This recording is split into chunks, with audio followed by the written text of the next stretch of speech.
Olá a todos, bem-vindo ao nosso programa do site Biblioteca Judaica, o nosso canal do YouTube.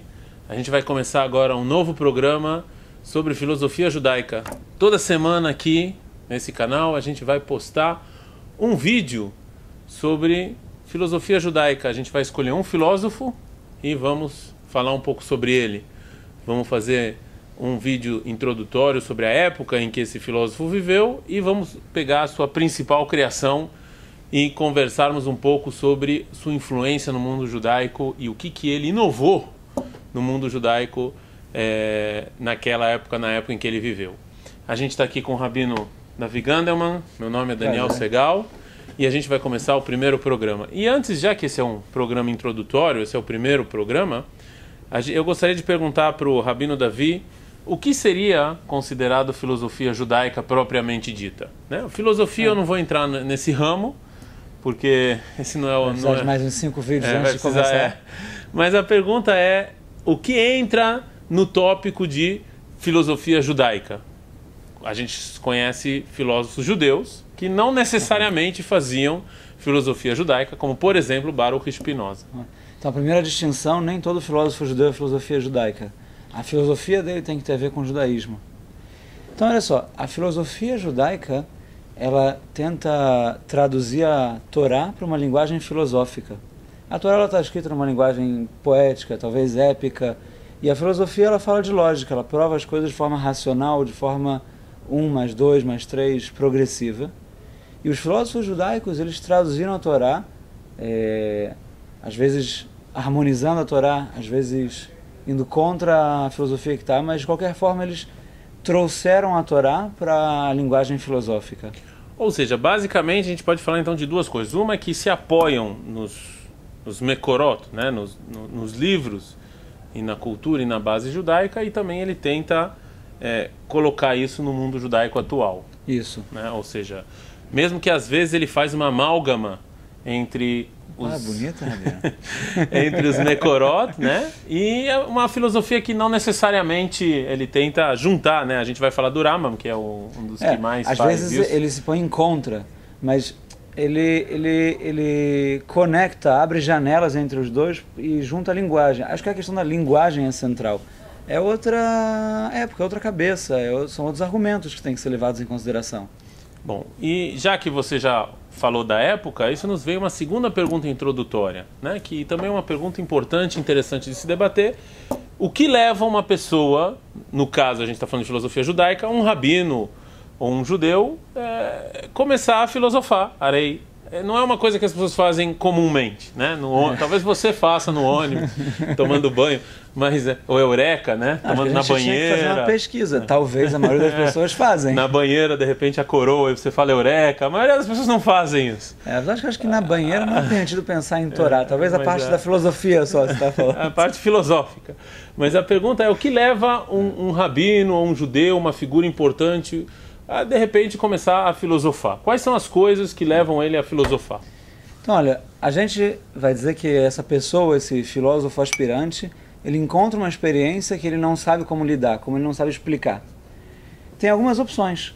Primeiro pode ser que uma nova cultura, ele encontra a cultura grega, ele encontra a cultura árabe, a ciência moderna, e isso obriga ele a se relacionar. Eu sou contra, eu sou a favor, eu preciso dar respostas, eu preciso assimilar isso no meu mundo. Então ele primeiro precisa, essa é a primeira possibilidade, uma cultura, uma inovação intelectual nova, que ele precisa se relacionar com ela.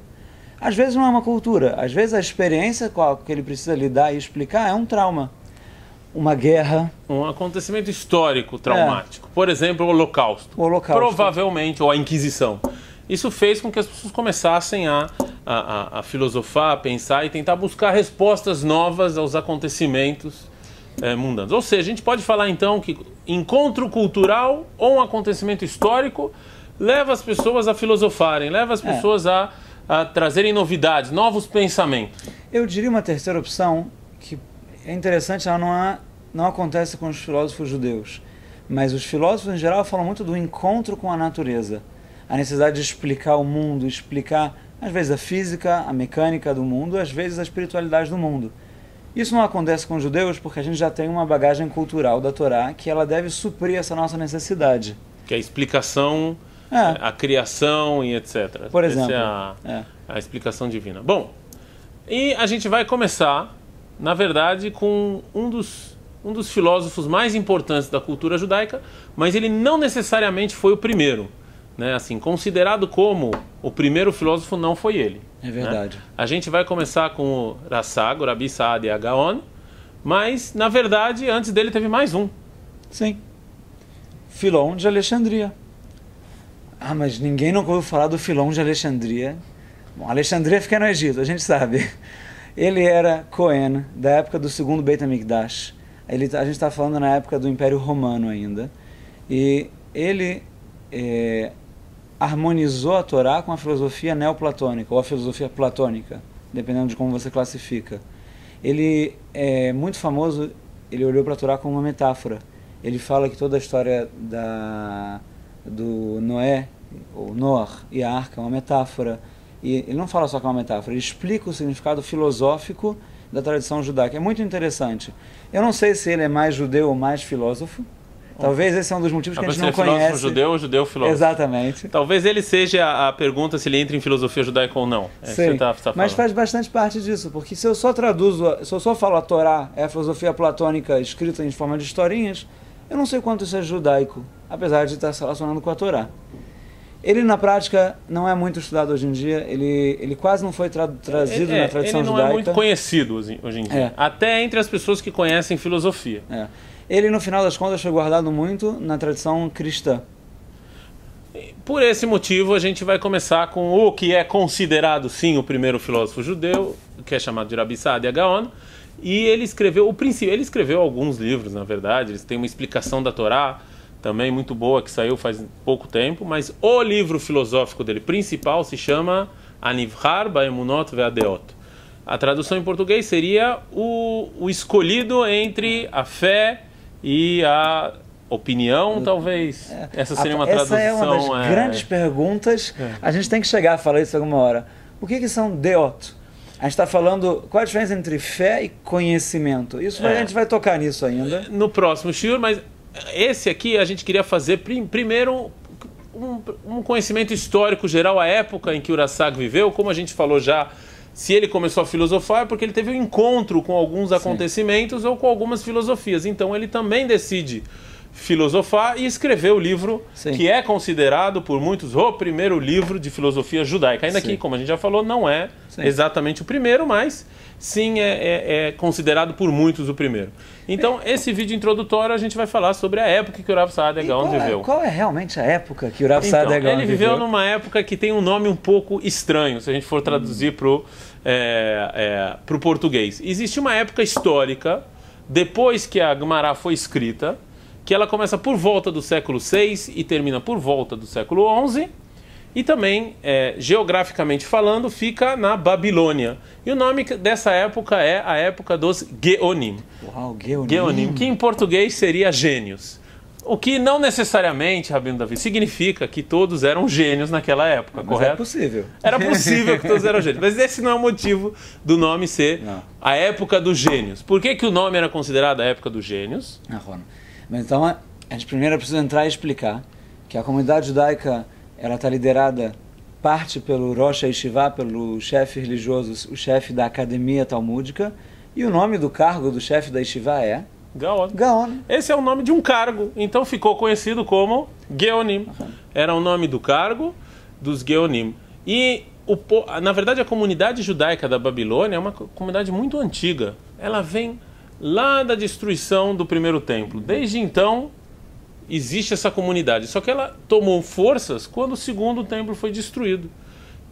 Quando o segundo templo foi destruído, foi a comunidade que restou na Babilônia. E essa comunidade ela tinha dois líderes. Ela tinha o Gaon, que era o Rosh Yeshiva. E ela tinha o Reish Galuta, o chefe do exílio. E qual era o assim, tafkid, o que cada um tinha que fazer? Não existia a divisão dos poderes, mas a gente pode falar de forma resumida que o Reish Galuta é o executivo, ele é o rei dos judeus. De fato, ele é um ministro da corte persa. Ele está em contato com o rei, ele está em contato com o governo, ele participa das decisões dos conselhos e ele representa a comunidade judaica frente ao governo local. Ele toma decisões administrativas, ele cobra impostos, ele define quem são os juízes, mas os juízes já são mais pessoas vindas da academia dos Geonim. Ele também ele dá opinião sobre quem vai ser o Rosh Hashivá, quem vai ser o Gaon. Isso causou um certo problema, um certo atrito. De fato, um dos Geonim teve atrito com o Resh Galuta e acabou sendo passado para trás, e quem foi colocado no posto foi o grande aluno dele, e ele fez aliar para Israel por causa disso. Então você vê que a ação do Resh Galuta de ter atrito com o Gaon foi uma ação muito sionista. Mandou o Gaon. É sempre assim, se a gente tem problema, aí a gente vai para Israel. Mas de qualquer maneira, isso que a gente falou que geograficamente falando, os Geonim ficavam na Babilônia, não é 100% verdade. Existia uma comunidade muito forte em Israel e também no Egito. E existia essa disputa de poder entre Israel e a Babilônia, ou seja, quem vai liderar o futuro espiritual, a Torá oral dos judeus? Se é as yeshivot de Babilônia, que as mais famosas eram Sura e Pumbedita, que eram lugares, na verdade, na Babilônia, mas essas yeshivot não ficavam nesses lugares. Em algum momento elas saíram para outros lugares. Sim, elas foram para Mata Mechassia. Elas passaram algumas encarnações. Aqui em Israel temos um exemplo disso, que existe uma yeshiva chamada Yeshivat Hebron, que a yeshiva não fica em Hebron. Né? Mas é a mesma coisa, ou seja, Sura e Pumbedita eram dois lugares na Babilônia, só que elas já não ficavam mais lá, mas levaram o nome de Sura e Pumbedita. Sim, eu acho que essa discussão também entre os Geonim de Bavel e os Geonim de Eretz Israel, ela tem proporções não só para Bavel e Eretz Israel. Os judeus, eles, apesar de não terem centros de criação de conhecimento judaico, mas eles tinham se espalhado já na Península Ibérica. Tem discussão se eles estavam na Europa, eles certamente estavam no norte da África. E todo o mundo judaico, ele recebia as suas respostas e as suas definições dos Geonim. A gente tem milhões é exagero, mas a gente tem muitas respostas que os Geonim enviavam cartas para o mundo judaico. Se eu sou um judeu que eu moro no sul da Espanha e eu não sei o que fazer, como explicar o Talmud no ponto tal, ou o que fazer na prática, eu vou ao meu rabino da minha cidade. Ele vai ao rabino da região. O rabino da região, se ele não tem resposta, ele escreve para Sura, para Pumbedita, ou talvez para Eretz Israel, mas principalmente a Babilônia, e de lá ele recebe respostas. Ou seja, a lei judaica era definida pelo centro judaico.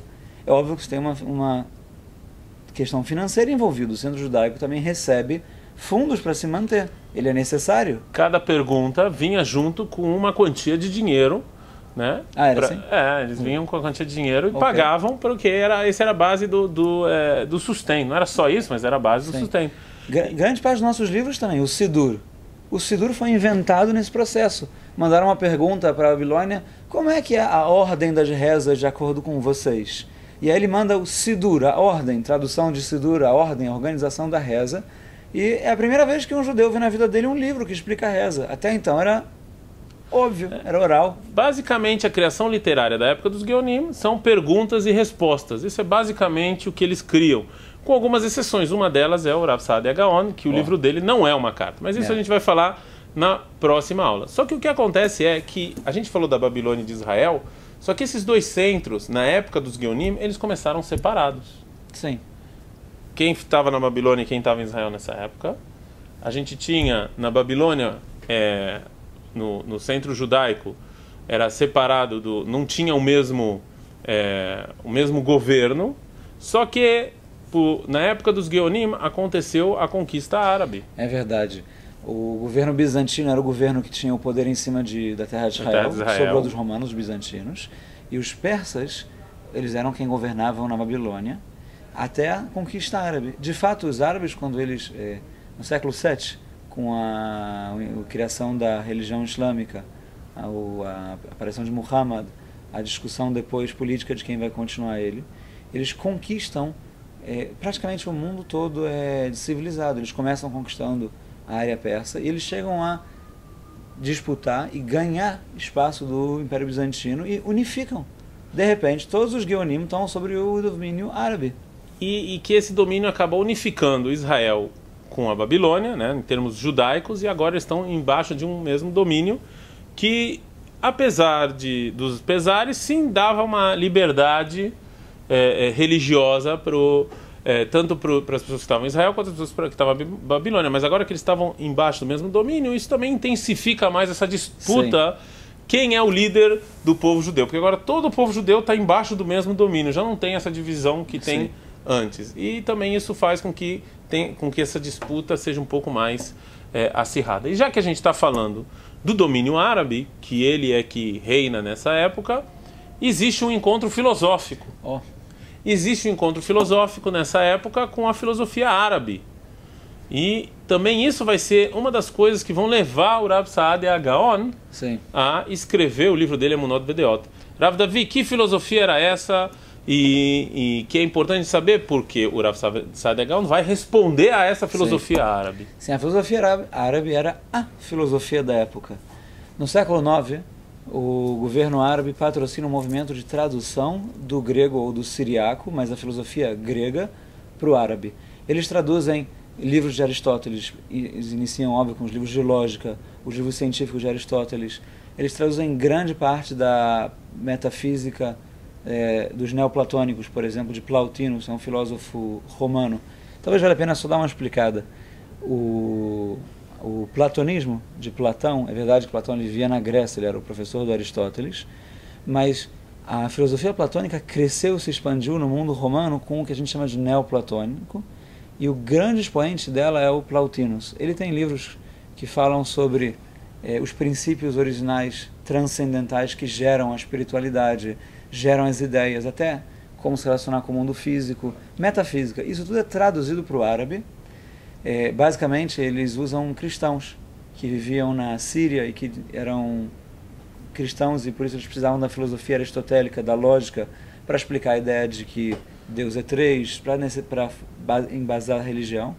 E eles foram usados para traduzir. Então, de repente, o mundo árabe se viu à frente de toda uma cultura antiga que ele não tinha acesso. E os árabes começaram a responder a isso, a criar a filosofia árabe. E, obviamente, que os judeus no meio desse processo todo. Mas os árabes, respondendo à filosofia grega, também criou um movimento árabe, um movimento filosófico árabe. Sim, existem grandes filósofos árabes, a gente vai falar deles também mais para frente quando chegar no Maimônides, mas o grande filósofo árabe é o Ibn Sina. Ele reorganiza toda a lógica aristotélica, inclusive grande parte do que ele escreve é o que vai gerar a filosofia na Europa depois, nos períodos mais posteriores. A gente conhece também o El-Farabi, Abu Hamid El-Farabi, que ele também trabalha com lógica. O El-Farabi ele vai ser muito importante para o Rambam, porque ele cria todo o panorama espiritual de explicar como eu provo a existência de Deus, que são anjos, como eles funcionam. Ou seja, a lógica. Sim, a lógica é a base da filosofia, de fato. Mas a gente vai ver que vai ter alguns filósofos que também vão filosofar e vão deixar isso um pouco de lado. É verdade, é verdade. Agora, eu acho que sim, vale a pena a gente comentar alguns fatos. A filosofia grega é traduzida, isso acontece no século IX, X, até um pouco no XI. E os primeiros filósofos árabes, eles falam especialmente de lógica e metafísica. Eles querem provar, que Deus existe. Eles querem provar as bases da religião islâmica. Eles precisam provar que existe Olam Abá, a questão do mundo vindouro fica muito central. E é criado em Bagdá, uma escola filosófica aristotélica. Eles querem replicar o que aconteceu na Grécia, a escola dos filósofos de Bagdá. Eles chamam a Juana Filosofana, os irmãos filósofos de Bagdá. E eles começam a espalhar isso.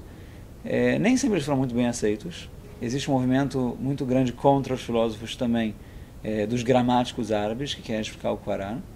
E contra os filósofos aristotélicos árabes, você tem a linha dos filósofos religiosos, dos teólogos árabes, que são chamados os mutakalamim. Que eles vão em contra. Sim. Os mutakalamim, eles são primeiro teólogos e não primeiro filósofos. Então, eles estão muito preocupados em explicar quais são as características de Deus mais importantes, quais são os nomes que a gente pode dar.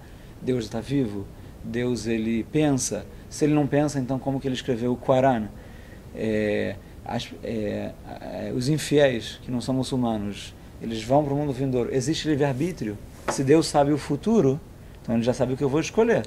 O que a gente está vendo desses teólogos árabes é que essas perguntas, também são perguntas no final das contas, judaicas. Muito judaicas. Porque as religiões, óbvio que tem muitas diferenças, mas elas têm algumas bases em comum. Por exemplo, a Idgalut, né? A aparição de Deus, ou o conjunto de regras, ou como você falou, o Olam Haba, o mundo vindouro, a alma. São coisas que têm em comum. Então, quando existe esse diálogo entre a filosofia grega e o Alcorão, os judeus estão lá no meio. Exatamente. Quando um mutakalam pergunta se Deus sabe o que eu vou fazer, então eu não tenho como escolher. Onde tem o livre-arbítrio. Eu preciso responder isso também. O judeu que está lá escutando isso, ele fala, peraí, essa pergunta é tão boa que ela serve para mim também. E se eu falo que não tem livre-arbítrio, então por que Deus dá castigo a quem faz pecados? Ele é injusto? Também a Torá também fala isso pra gente. Então, aí o judeu, ele escuta a resposta árabe, e aí vem a grande pergunta. Né? Qual é a resposta judaica? E aí a gente pode ter algumas opções. Uma opção é concordamos com a resposta árabe, né? Porque no final das contas eles também se baseiam em algumas coisas dos nossos princípios de fé, ou não, a gente não concorda de jeito nenhum, então qual é a resposta? Exatamente. E nesse meio, né? E nesse debate filosófico do mundo árabe está lá o nosso personagem, Rabi Saadia Gaon. Eu acho que é interessante notar também, existe uma questão de atualidade. Eu acho que é muito relevante para a gente. No momento que você tem teólogos árabes, que eles são considerados mais ortodoxos, eles acreditam no mundo vindouro, eles acreditam nos princípios da fé, e você tem uma linha filosófica moderna. Um dos grandes pontos da linha filosófica moderna é que o mundo não foi criado, ele sempre existiu. Esse é o embate entre os mutakalamim e os aristotélicos. Os judeus se sentem atraídos pelos modernos. Porque segundo Aristóteles, ele falava realmente que o mundo sempre existiu. Sim. Né? Hoje em dia, como a gente tem algumas descobertas da ciência, etc., isso parece um pouco estranho aos nomes. Mas, por exemplo, a própria lei de Lavoisier é baseada nisso, que no mundo nasce cria, nasce perde, isso se transforma. Então, mas naquela época isso era lógico. Mas mesmo aceitando o Big Bang, mas tá bom, antes do Big Bang, sempre houveram ciclos, sempre houveram matéria ou não? Como é que começou o Big Bang? Ou seja, a gente esqueceu a pergunta um pouco. Talvez hoje em dia isso ficou irrelevante por outros motivos, mas isso era assim, um debate acirradíssimo. O mundo sempre existiu, Aristóteles, ou não? O mundo foi criado, está no Corão. A gente podia sentar, tomar um café, uma cerveja e gritar sobre o assunto. Entre o jogo do Flamengo. Exatamente. Quem é melhor? Hoje em dia, naquela época, era essa pergunta que interessava. Agora, um judeu precisa responder. E não só isso. Os filósofos são modernos. Eles são universais. Eles falam, olha, eu acredito no mundo vindouro, mas é para quem entende a verdade, para quem é ético. Não importa tanto o quanto você é árabe, o quanto você é, islâmico, o quanto você é cristão. É uma questão aqui de você se conectar com Deus. Isso chama a atenção dos judeus. Isso é moderno, isso é universal. A gente vai estar com eles ou a gente vai estar com os mutakalamim que falam que não? Tem os infiéis e tem os fiéis. A gente é a religião antiga, antiquada. A gente já está na diáspora. Os judeus iam no bar e era esse o papo que eles escutavam. E agora a gente tem que responder. E quem é que vai? Da nobreza, lá em frente ao vizir e tal, com os gramáticos. E quem vai ser o personagem que vai pegar isso tudo e vai responder a essas perguntas e vai dar visão judaica sobre o assunto? Aceitamos, não aceitamos, e se não aceitamos, como fazemos? É o Rabi Saadia Gaon, através do seu livro Anivchar Bo Be'emunot Vedeot. Eu acho que a gente já até entendeu porque ele chama as ideias e a fé eleita. Porque eleito. Tá confuso, tem um monte de opções. Ele vai pegar dentro dessa feijoada de ideias, ele vai falar qual que é o nivchar, qual que é o correto.